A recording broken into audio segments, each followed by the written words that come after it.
회계 처리 위반으로 금융위원회에서 공시된 EMW 2021년도 결산 실적을 스루풋 회계로 분석한 내용을 진행해 보도록 하겠습니다.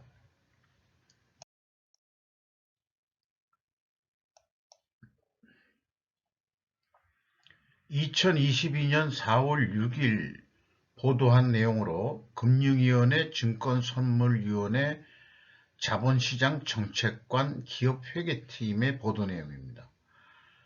EMW가 통신 및 방송 장비 제조업을 하는 회사인데 회계처리 위반 기간은 2016년에서 2018년으로 나와 있습니다.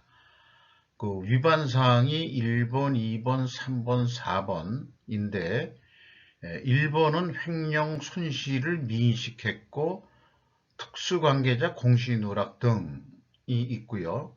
그 다음에 관계기업 투자주식 과대계상, 세 번째가 재고자산 과대계상, 네 번째가 매출액 및 매출원가 과대계상, 이렇게 공시가 됐습니다. 제가 그 분석하는 중심이 재고자산 매출원가 중심으로 하기 때문에 이 3번 사항, 3번하고 사항사항을 2019년부터는 어땠는지를 좀 중점적으로 분석해 보도록 하겠습니다. 주가는 2021년 10월 8일 다시 거래가 개시된 것 같은데요. 1980원에서 1520원으로 460원 떨어졌습니다. 그래도 아직까지 장부 가격의 110%를 유지하고 있습니다. 5% 이상 주주는 ENS 인베스트먼트 유한회사라는 기업인데 지분율이 14%를 가지고 지배하고 있습니다. 이 ENS 인베스트먼트의 최대 주주는 오미선 씨라고 나와 있고 100% 지분을 소유하고 있습니다. 참고적으로 2019년부터 그 외부 회계법인이 누가 했느냐가 궁금해져서 살펴본 바에 의하면은 2019년에 한영회계법인, 2020년에 삼일회계법인, 그 다음에 2021년에 동아송광회계법인, 제가 인식하기로는 삼일이나 한영은 좀 유명한 그 회계법인들에 좀 들어가는 거죠. 동아송광이라는 거는 좀 생소하게 보았습니다. 근데 그 감사 의견은 뭐 연결 감사 의견도 그렇고 개별 감사 의견도 그렇고 3년간 모두 적정 의견이 나왔는데 제가 궁금한 것은 보통 그 회계법인하고 감사개혁을 하면은 대기업인 경우 최하 3년 정도는 한 거래처하고 계속 거래를 하고 있습니다. 근데 이제 이 기업 EMW는 매년 바꾸고 있다는 얘기죠.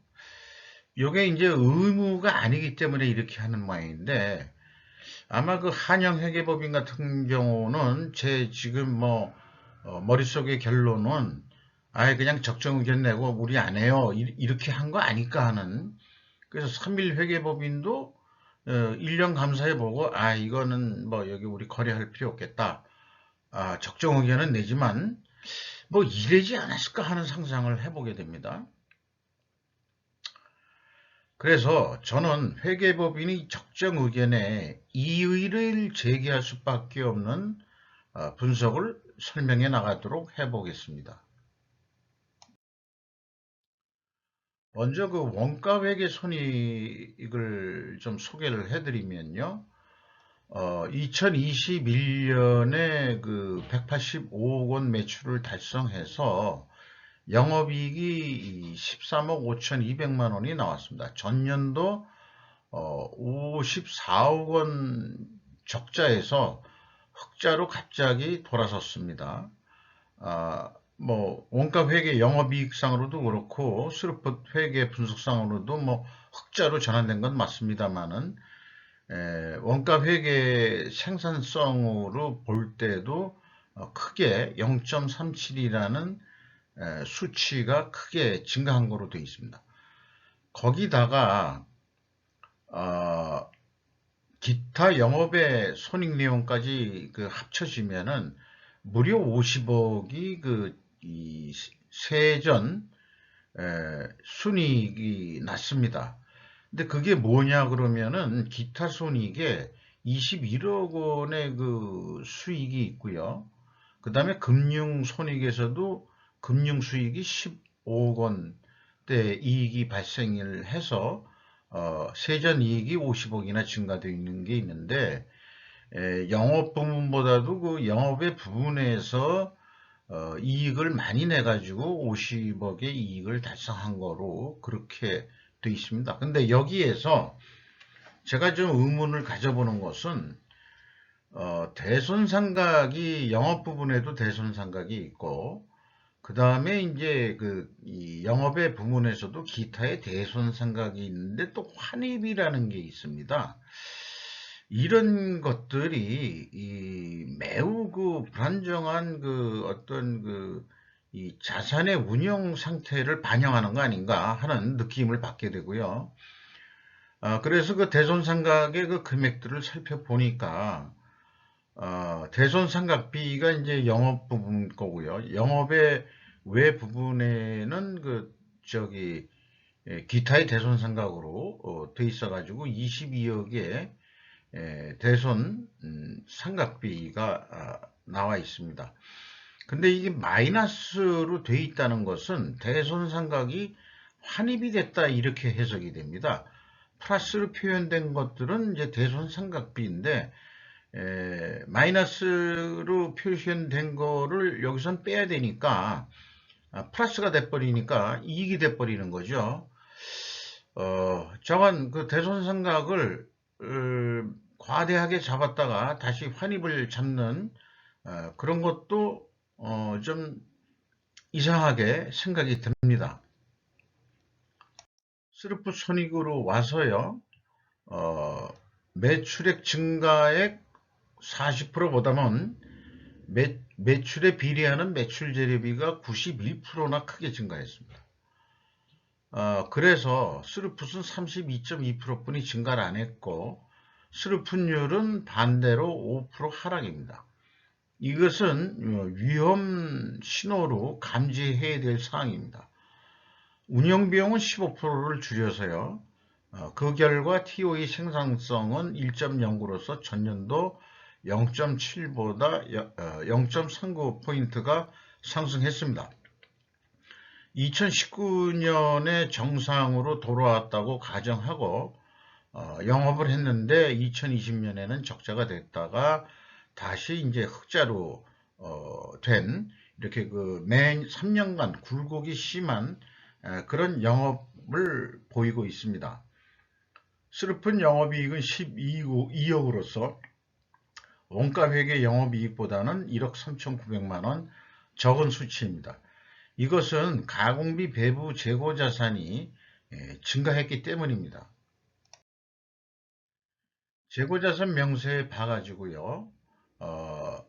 그 증가액을 말씀드리기 전에 회사의 주석 내용을 보면은 2015년부터 생산한 공기 아연 전지를 재고 자산으로 계상하였으나 2019년 당기 중에 2015년에서부터 2018년까지 생산한 공기 아연 전지를 각 해당 연도의 경상개발비로 수정하여 회계 처리하였습니다. 라는 내용입니다. 따라서 현재의 재고자산 명세는 공기 아연 전지는 아직 개발 단계의 생산이기 때문에 여기에는 안 들어가 있다 이렇게 이제 해석이 됩니다. 그래서 WCAI 재고가 2억 1,700만 원이 증가했습니다.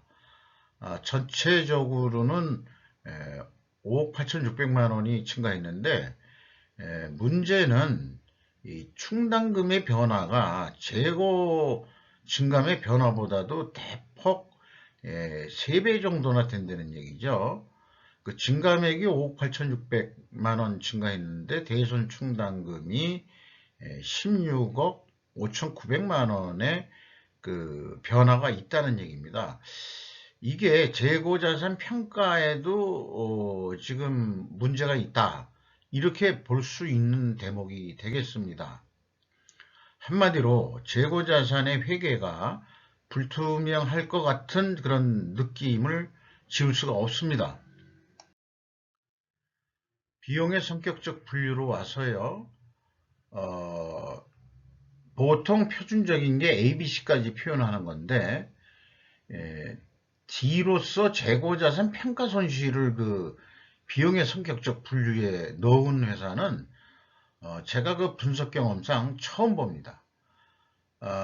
2021년에 줄였다는 것은 결국 매출원가를 줄이는 역할을 하게 되죠. 물론 이제 이 매출 다시 증가에 의해 가지고 MC 매출원가 재료비가 39.5% 증가한 것은 맞는데 여기에 표현된 것들이 재고자산 평가 손실을 표현한다면 이 재고자산의 그 A 제품 및 제공품의 변동의 금액이 장부가격이 아니고 취득가격의 증감액으로 한 건가 하는 생각을 해보게 됩니다. 그리고 또한 이해할 수 없는 부분이 원재료의 사용이란 게 마이너스로 계속 표시가 되고 있습니다. 이게 왜 그런지 모르겠어요. 원재료로 마이너스라는 게 물리적으로 있을 수 있는 사건인지, 그러니까 이 재고자산의 그 평가가 너무나 황당해가지고 계산해 보니까 마이너스가 나오더라. 뭐 이런 얘기 같습니다. 그러니까 한마디로 이거를 보더라도 재고자산의 관리가 뭔가 좀 이게 좀 이상하다 하는 거를 볼 수 있겠어요. 운영 비용은 15%가 감소했습니다. 그런데 회사가 그 비용의 성격적 분류 내역을 공시한 금액을 보면은 이 비성분 합계액이 회사가 제시한 그 합계액인데, 근데 그 2020년 주석 합계는 다릅니다. 그래서 그 차이가 9억 9,800만 원이 있습니다. 분석은 이 2020년에 공개된 그 합계액으로 분석을 했습니다. 또 2019년분도 차이가 9,100만 원이 있습니다. 이렇게 데이터들이 그 부정확한 것을 가지고 어떻게 적정 의견이라는 것을 쓰는지 저는 이해를 할 수가 없다는 거죠. 운영 비용 중에서 인건비를 보면은 51억이 집행이 됐는데 2019년부터 조금씩 내려왔다가 다시 조금 올라간 거죠. 그리고 직원 수를 보면은 이게 이해할 수 없는 게 303명이 있을 때 57억인데 212명이 있을 때도 50억, 108명이 있는데도 51억. 이게 좀 이상하다 이거죠. 이 직원 수 수치도 불명확한 거 아니냐. 이가 이제 2021년에 104명이나 줄었는데 평균 임금을 나눠보면은 2019년에 1,900만 원입니다. 대한민국에서 소기업이라 하더라도 이런 금액이 나올 수 있을까 하는 그 의아심이 나죠. 2020년도 물론 마찬가지입니다. 완전 뭐 간에 공업하는 수준의 이 임금을 주고 동남아 시장에서나 받을 수 있는 그런 수준의 급이 아니겠는가. 아유, 죄송합니다.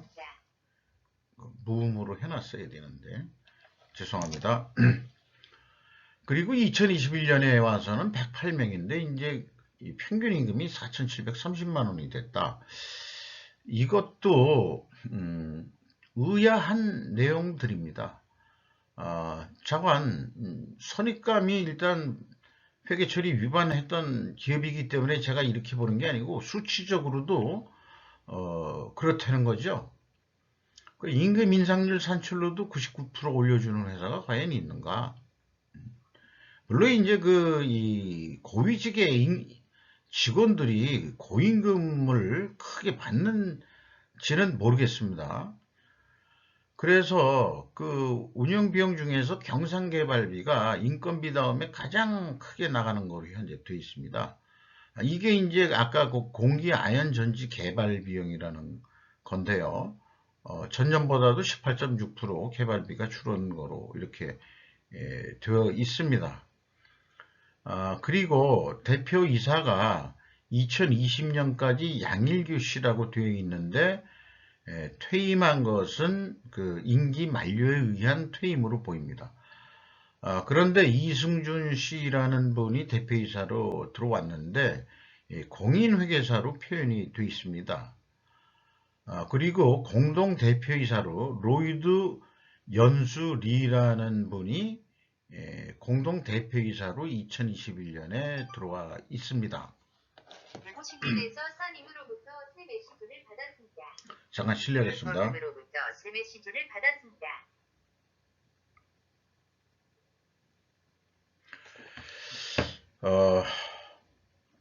비상안전문자들이 계속 하는 거를 무음으로 좀 해놓고 해야 되는데 결례를 했습니다. 그래도 계속 진행을 해보도록 하겠습니다. 가공 비율이 74%로 유지하다가 2021년에 와서 64%로 떨어졌습니다. 금액상으로는 증가했지만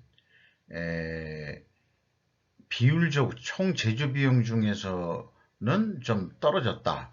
그러니까 상대적으로 재료비는 증가했다.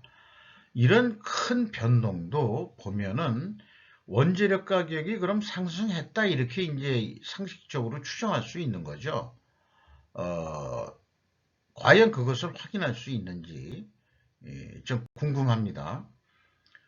총 제조 비용의 차이가 4억 5,400만 원이 2021년에 있고 매년 꾸준히 있는데 이거는 이제 다음 장에서 좀 더 기술해 보도록 하겠습니다. 2단계 재고자산의 증감 비용을 비교해 보면은 갭이 4억 5,400만 원으로 늘어나 버립니다. 그러면 여기에서 비성분 재고자산의 변동금액에서 잘못된 것은 무엇인가? 이런 얘기죠. 이게 일본은 제가 그 기말에서 기초로 뺀 수치입니다. 그러니까 재고가 증가한 겁니다. 2억 원어치가. 근데 비성분에서의 표시도 2억 3,700만 원이 증가한 거로 표시가 되어 있습니다. 그런데 이게 잘못됐다는 거예요. 재고가 증가하면은 비성분에서는 마이너스로 표현되어야 됩니다. 자, 그것을 산식으로 설명을 드리면 매출원가는 기초재고에서 더하기 총제조비용 한 다음에 기말재고를 빼면 매출원가가 나옵니다. 그러면은 이 순서를 바꿔서 기초재고에서 기말재고를 뺀 다음에 총제조비용에도 결론은 같죠.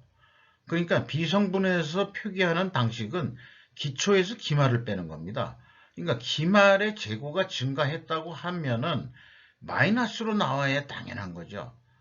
마이너스로 표현해야 되는데 어떻게 씁니까? 플러스로 돼 있죠. 거꾸로 이 전년도는 또 반대로 돼 있습니다. 반대로 돼 있죠. 이쪽은 또 같이 그 마이너스인데 이쪽도 마이너스로 또 돼 있고 요게 좀 중구난방으로 막 변하고 있습니다.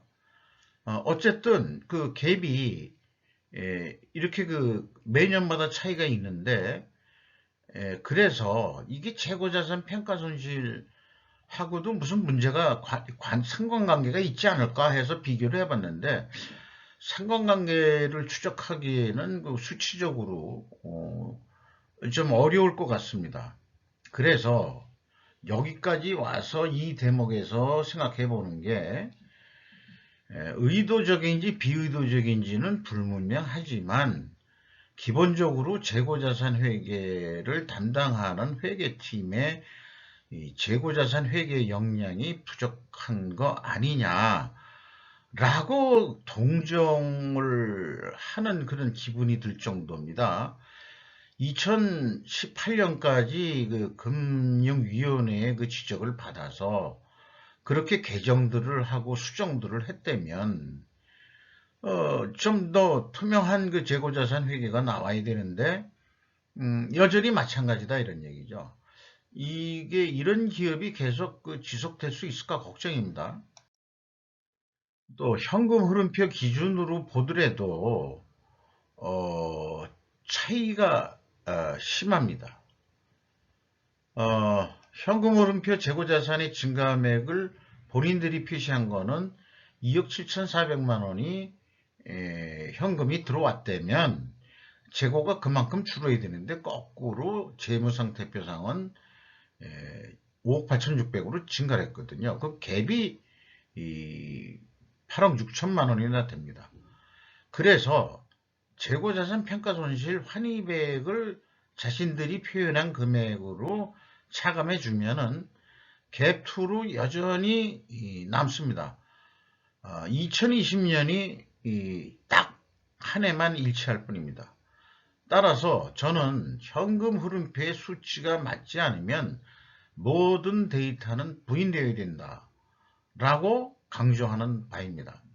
또한 현금 흐름표 재고자산 평가 손실 환입액을 회사가 제시한 금액이 이건데 재고자산 명세 평가 충당금의 증감이 이 금액이 나와야 되거든요. 근데 이게 또 다른 금액으로 또 돼 있습니다. 나는 그 분석을 하면서 이렇게까지 안 맞는 기업은 처음 봤습니다. 그래서 제가 그 스루포트 회계를 분석하면서 요구하고 있는 게 재고자산의 흐름을 투명하게 보여줘야 된다. 그래서 이런 양식으로 대문에도 그래서 이런 양식을 소개하고 있는 건데요.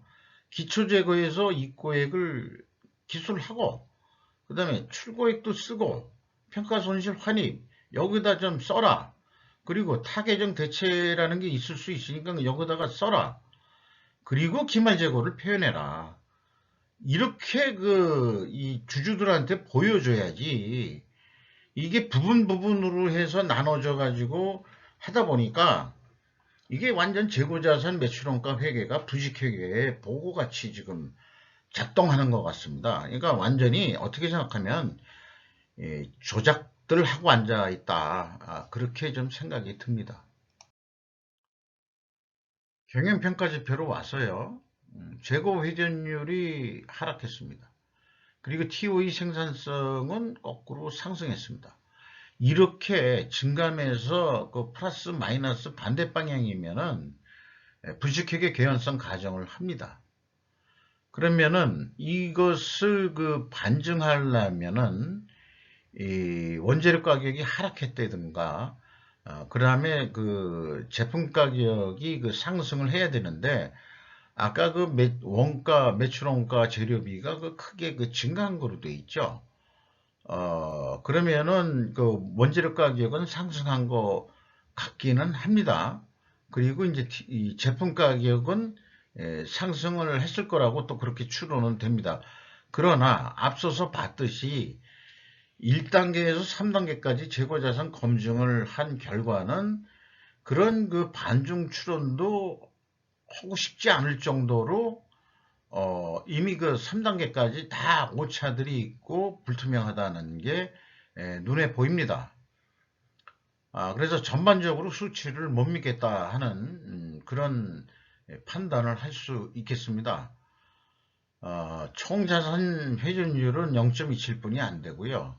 그 다음에 매출채권에 대한 수금 속도는 1년에 1.6회전, 수금이 제대로 안 들고 있다는 얘기고요. 상대적으로 매입 채무에 대한 지급 속도는 4.7회전으로 크게 올랐습니다. 여기서 문제가 될 수 있는 게 이 재고 회전율이 납품 속도로 보면 되거든요. 그게 13.8회전이면은 1개월에 한 번 정도 납품 속도를 맞췄는데 수금은 한 번 반뿐이 못했다. 이런 게 과연 영업인가 하는 거죠. 정말 수치성으로 분석하면 그렇습니다. 그래서 매우 이 사업의 그 미래의 불투명성이 보이는 기업이다. 이 또 하나 이상한 점은 2019년은 13회전이나 산출이 됩니다. 자, 재고 회전율은 6.5회전뿐이 안 됐는데 수금은 빠르다. 그런 경우는 뭐 손수금을 받았을까? 라고 생각해 볼 수도 있죠. 잠깐 이런 상황입니다. 현금 재무제표로 와서요. 캐펙스 자본적 지출은 투자는 없고 거꾸로 유형자산 감소를 했고요. 관계기업 비율은 8.4%로 내려갔고 세후 현금 순이익은 30억을 번거로 나옵니다. 예, 현금 수익률 계산으로는 2.6% 상승으로 산출됩니다. 채권자한테 21억 원을 추가로 차입을 해서 레버리지율은 24.7%로 증가했습니다. 이익 배당은 당연히 그 엄두에 낼 상황은 안 되는 거고요. 최종 3억 7,700의 현금을 잃었습니다. 그런데 그 현금 버퍼율이 100%나 됩니다. 보수적인 안정선으로도 50%면 충분하다고 생각하는데 100%의 현금 및 현금성 자산을 가지고 있다 하는 것도 이 독특한 내용이 되겠습니다. 이익잉여금은 전년도 그 결손율 35.7%에서 1년 만에 15.4%로 이익잉여금이 있는 것으로 전환을 시켜버렸는데 이게 그 자본잉여금에서 그 이익잉여금으로 이렇게 그 대체한 그 결과로 이렇게 나오는 것으로 되어 있습니다. 물론 당기순이익이 증가한 부분도 없지는 않습니다. 그 결과 이 납입자본 성장률은 1.34로 증가한 것으로 그렇게 결산이 됐습니다. 참고적으로 뭐가 그렇게 이 자본 성장이 됐느냐는 걸 보기 위해서 재무상태표를 좀 요약을 해봤는데요. 중요 계정만 현금 및 현금성 자산이 17억 원 증가했고 단기 금융자산이 65억 증가했고 매출 채권이 거의 30억을 증가했고 아직 수금을 제대로 못하고 있는 거죠. 비유동자산의 유형자산이 뭐 5억 6천 정도 증가한 거고 매입 채무 뭐 그렇게 증가한 거 없고요. 부채가 이제 이 이자 부채 차입금이 17억 증가했고 그 다음에 그 비유동 부채에서도 한 6억 7,800 증가했고 그래서 그 부채 증가는 한 57억이고요. 그래서 그 자본금 쪽에서 보면은 그 자본잉여금을 182억 원을 줄여서 이익잉여금 쪽에 대체된 금액이 많다. 이런 얘기가 되겠습니다. 이상 EMW 분석 결과를 스루프톡의 분석으로 소개를 했습니다. 좀 오래 걸렸습니다만은 향후 이런 기업이 좀 발생이 안 되기를 저 개인적으로도 희망하고요. 주식 투자 한 분들한테 심심한 위로를 드릴 수밖에 없는데요. 이 기업의 그 계속 가능성, 지속 가능성, 그 기업의 그 계속성 이런 표현들을 하는데 아무래도 좀 불투명하게 보이는 기업인 것 같습니다. 오죽하면은 회계사를 대표로 데려다 앉히고 그 다음에 공동대표가 외국인 이름으로 돼 있는 사람을 앉혔는데 앉혀놓고도 물론 이제 이 부임 기간은 뭐 짧은 2021년이었지만 2020년에 어떠한 변화를 보여줄지 매우 궁금하기는 합니다.